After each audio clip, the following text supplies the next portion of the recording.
Anne Romanoff.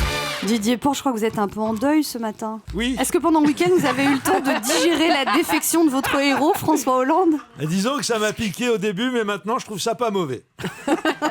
Sarkozy, Juppé, Copé, maintenant François Hollande lui-même. Quelle hécatombe! Qui sera le prochain? Ou même la prochaine?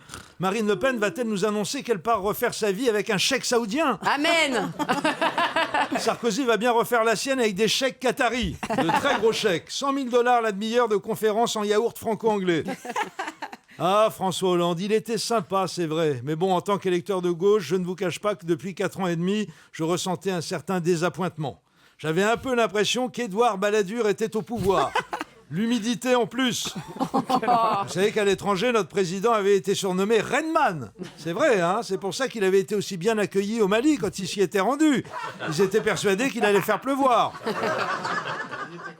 Hollande, on a beau dire, ça aurait été quand même le président de droite le plus sympathique qu'on ait eu depuis le début de la Ve République. Hein.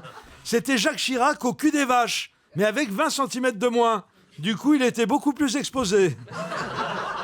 Il s'en prenait plein la figure, le malheureux, dans tous les sens du terme. Quand on y réfléchit, il n'aura pas été un aussi mauvais capitaine de pédalo qu'on l'a dit, François Hollande. Certes, en 4 ans et demi de présidence, il a réussi à fabriquer 600 000 chômeurs de plus. Mais la tendance est en train de s'inverser. Et dans quelques mois, tous ces chômeurs vont avoir la chance de revenir sur le marché du travail, pile poil au moment de l'arrivée au pouvoir du président Fillon. Comme ça, ils pourront rattraper leurs années d'oisiveté en travaillant 4 heures de plus par semaine pour pas un rond. Ah, il y en a qui n'ont vraiment pas de bol, hein. Et je ne vous parle pas des 500 000 fonctionnaires qui vont se retrouver au chômage, qui vont donc continuer à faire la même chose qu'avant, mais en moins payé. Oui, désolé, dans la perspective du prochain quinquennat, je m'entraîne à l'humour de droite, mais je ne maîtrise pas encore bien l'exercice.